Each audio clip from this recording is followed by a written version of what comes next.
जी। आप अदालत के जो दांव पेच है उनको थोड़ा ध्यान से देखिए। पहले सुप्रीम कोर्ट की बार का जो अध्यक्ष है वो एक पत्र लिख देता है कि सुप्रीम कोर्ट को इसमें दखल नहीं करना चाहिए। बाद में पूरा सुप्रीम कोर्ट के वकील और सुप्रीम कोर्ट खुद कहती है, कोर्ट की बेंच की, ये एक व्यक्तिगत रूप से लिखा हुआ गया पत्र है और इसके लिए उनको कहीं भी अधिकृत नहीं किया गया था कि वो इस प्रकार का खत लिखे। और आज उस बात को लेकर कोर्ट ने लगभग अध्यक्ष महोदय को डांट पिलाई है। इसके बाद में मसला आया चीखने चिल्लाने का। ये चीखने चिल्लाने की घटना कल भी हुई थी, ऐसा नहीं कि आज ही हुई है। कल भी वहां पर ऐसा ही व्यवहार किया गया था। आज सीजेआई ने वार्निंग दी है। अब आप सोचिए कि आखिर ऐसा क्यों ना हो। थोड़ा सा क्योंकि इस पैनल में सभी विद्वान लोग बैठे हैं, थोड़ा गिनती गिने। 1 खरब 65 अरब 18 करोड़ 10 लाख 99 हजार, ये जो अमाउंट है ना, इस अमाउंट के इलेक्टोरल बॉन्ड है। भाई गिनती गिनिए जरा, तो मालूम पड़ेगा कि इतनी बड़ी जान। आपको ध्यान होगा कि मैंने आपके ही एक शो में लगभग पिछले महीने पंचतंत्र की एक कहानी सुनाई थी। इसके अंदर वो ऋषि वाली कहानी थी कि चूहों की जान जो थी, जब सोने की हड़ा निकाल दिया था तो चूहों ने कूदना बंद कर दिया था। याद होगा शायद जी जी बिल्कुल हमारे दर्शकों को। तो ये उस समय मुझे थोड़ा अंदाज था कि सोने का हड़ा खोदा जाना है। ये जो चूहे कूद नहीं पा रहे हैं ना ऊपर तक, उसका ये कुलबुलाहट है।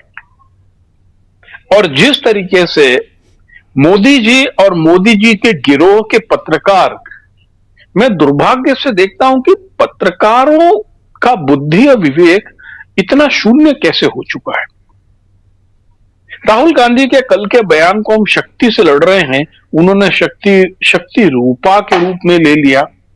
अरे भाई, त्रेता और द्वापर दोनों युग में आसुरी शक्तियों का विमर्श है। समुद्र मंथन के समय कहा गया कि एक तरफ आसुरी शक्ति थी, एक तरफ देव शक्ति थी। शक्ति का मतलब ताकत से ही है। शक्ति कोई देवी स्वरूपा नहीं होती है, शक्ति रूपा होती है देवी, लेकिन आसुरी रूपा भी शक्ति होती है। यानी पढ़े लिखे समझदार लोग उस चीज को इस तरीके से प्रस्तुत कर रहे हैं कि जैसे उन्होंने न तो रामायण काल की कुछ किताबें पढ़ी, न महाभारत काल की पढ़ी। भाई वो राहुल गांधी स्पष्ट कह रहे कि मैं आसुरी शक्तियों से निपट रहे, व्यक्ति से नहीं निपट रहे। और मोदी जी दुर्भाग्य से देश के सबसे बुरे प्रधानमंत्री हैं, जो हर समय किसी चीज को मिस इंटरप्रिटेट करते हैं और उसका इमोशनल ब्लैकमेल करते हैं। जैसे उन्होंने पिछली बार मेरे को पिछड़ा होने को गाली बकी, मेरे पिताजी को नहीं, पिछड़ी जाति को गाली का भी कर दिया था, फिर परिवार को गाली बकी। ये सब वो जो करते रहते हैं ना, ये एक बड़ा अनफॉर्चुनेट है और ये उससे उनको बचना चाहिए। हालांकि मुझे लगता है कि जब आदमी बौखलाता है तो इसी तरीके की हरकतें करता है, और मोदी जी इस समय नहायत बौखलाए हुए। कल का जहां तक बंबई के भाषण का सवाल है, आपको बताऊं कि सबसे कम उम्र के तेजस्वी ने जो भाषण में चरण स्पर्श की बात कही, या शरद पवार ने बोला कि हम तो आपसे बात करते ही रहते हैं, उन्होंने हिंदी में बोला और बोला कि जो वहां अतिथि आए हम उनको सुनते हैं।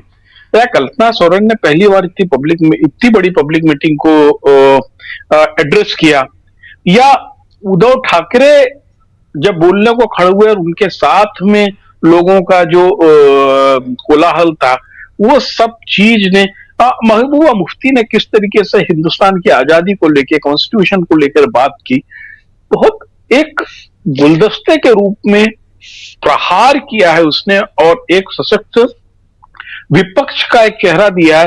जो लोग कहते हैं कि हम विपक्ष के पास में चेहरा नहीं, विपक्ष के पास में विचार नहीं है, उनके सामने कल एक बहुत बड़ा इंद्रधनुषी रंग था। और जाहिर है कि इससे इनका बौखलाना लाजमी है। अब आप देखिए कि आपका एक व्यक्ति आपकी मंत्रिमंडल का सदस्य है और जब आप बिहार के अंदर आज समझौता करते हैं, सीटों का बंटवारा करते हैं, तो जो मंत्री बना हुआ उसको समझौते से बाहर कर दिया, उसको कोई सीट नहीं दी।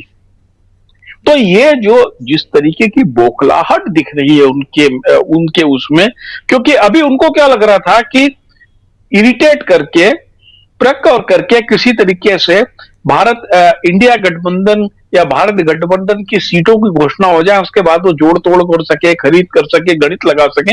लेकिन इंडिया गठबंधन के नेता बहुत वाइजली इस बार कह रहे ठीक है, अब तुम सीटें घोषित भी कर दो।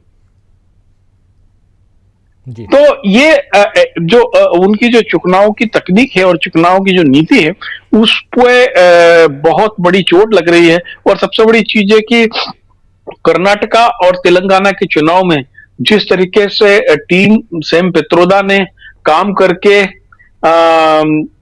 ईवीएम मशीनों को नल एंड वाइट किया, और वो टीम यदि आज इस बार पूरे देश में काम करने को लग गई, तो ईवीएम वाले इनका जो भंडाफोड़ हो सकता है।